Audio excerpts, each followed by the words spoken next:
ఈ వీడియో చూసే ముందు జై శ్రీరామ్ అని కామెంట్ చేయండి.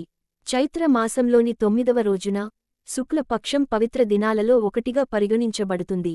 ఈసారి రామ నవమి నాడు చాలా అరుదైన ప్రత్యేకమైన యాదృచ్ఛికం జరగనుంది.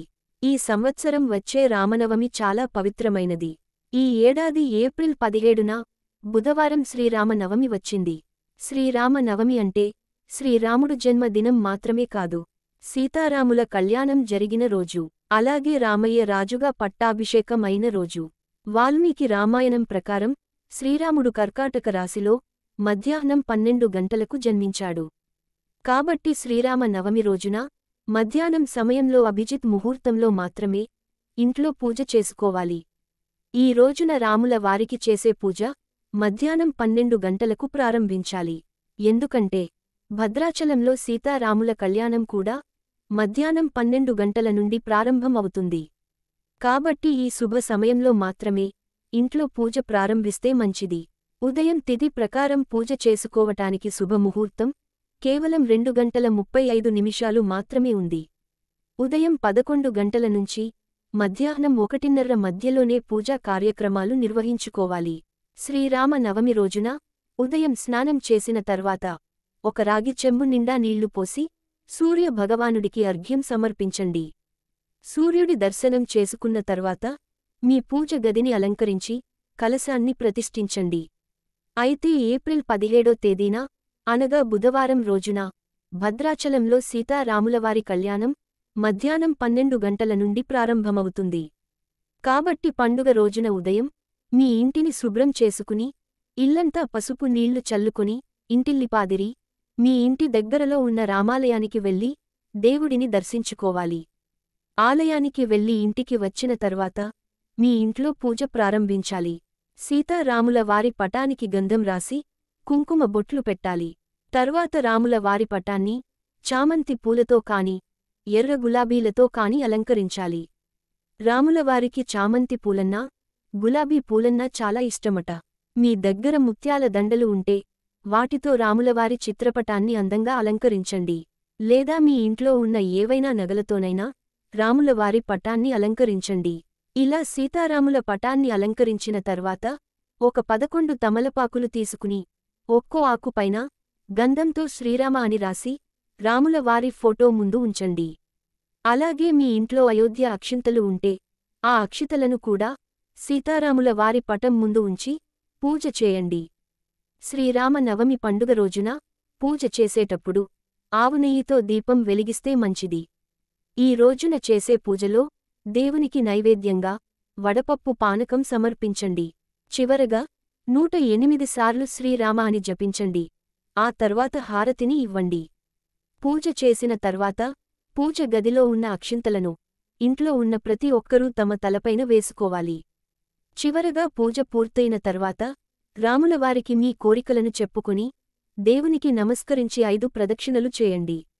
అలాగే సాయంత్రం సమయంలో కూడా స్నానం చేసి మరలా ఇంటిని శుభ్రం చేసుకుని పూజ చేయాలి. సాయంత్రం చేసే పూజలో తప్పకుండా 3 దీపాలు వెలిగించాలి.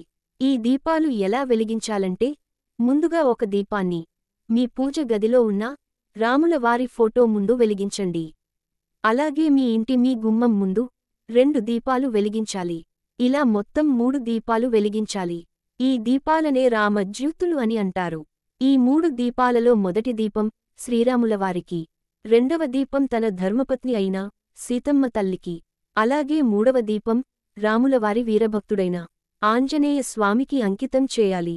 దీపారాధనకు వాడే ఈ 3 ప్రమిదలు మట్టి ప్రమిదలను ఉపయోగిస్తే చాలా మంచిది. మట్టి ప్రమిదలు లేనివారు ఇత్తడి ప్రమిదలను కూడా వాడొచ్చు. అలాగే ఆవు నెయ్యితో మాత్రమే రామజ్యోతులను వెలిగించండి. ఎందుకంటే 3 దేవతలు గోమాతలో నివసిస్తారని పురాణాలు చెబుతున్నాయి. కాబట్టి స్వచ్ఛమైన ఆవు నెయ్యితో దీపాలు వెలిగిస్తే చాలా మంచిది. శ్రీరామ నవమి రోజున సాయంత్రం సమయంలో ఈ 3 దీపాలు అయితే తప్పనిసరిగా వెలిగించాలి. ఆర్థిక ధన లాభం పొందాలంటే రామనవమి రోజున సాయంత్రం సమయంలో రామరక్షా మంత్రాన్ని చదువుతూ మీ ఇల్లంతా పసుపు నీళ్లు చల్లుకోవాలి. ఆ మంత్రం ఏమిటంటే ఓం శ్రీం హ్రీం క్లీం రామచంద్రాయ శ్రీం నమః. ఈ మంత్రం చదువుతూ ఇంటి నలుమూలల్లో పసుపు నీళ్లను చల్లండి. ఇలా చేస్తే ఇంట్లో ఉన్న దుష్టశక్తులన్నీ తొలగిపోయి మీ ఇంట్లోకి లక్ష్మీదేవి అడుగుపెడుతుంది. ఈ రోజున తమలపాకుల దండను హనుమంతుడికి సమర్పించడం వల్ల మీ కోరికలన్నీ నెరవేరుతాయి.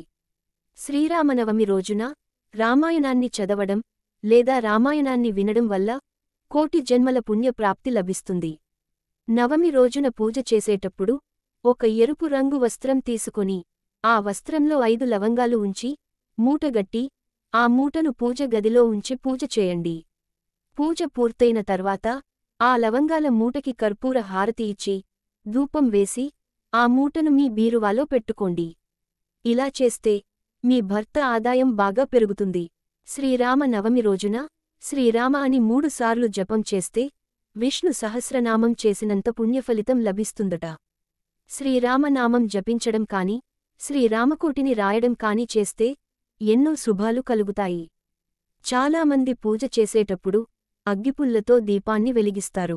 కాని హిందూ ధర్మశాస్త్రం ప్రకారం ఇది చాలా పెద్ద తప్పు. అగ్గిపుల్లతో నేరుగా దీపాన్ని వెలిగించకూడదు. దేవుని కోసం పెట్టే దీపం వెలిగించాలంటే ఏకవత్తితో మాత్రమే వెలిగించాలి. ఈ ఆచార నియమాలతో పూజ చేస్తేనే మీ పూజ పూర్తయినట్లు అవుతుంది. శ్రీరామ నవమి రోజున ఎవరైతే ఇలా దీపారాధన చేస్తారో వారికి ఈ కొత్త సంవత్సరం అంతా ఏ కష్టాలు లేకుండా రాములవారి అనుగ్రహం వల్ల సుఖ సంతోషాలతో జీవిస్తారు. శ్రీరామ నవమి రోజున జిల్లేడు వత్తులతో దీపారాధన చేస్తే మీ ఇంటికి అధిక సంపద కలుగుతుంది. ఈ వీడియో మీకు నచ్చితే లైక్ చేసి సబ్స్క్రైబ్ చేయండి.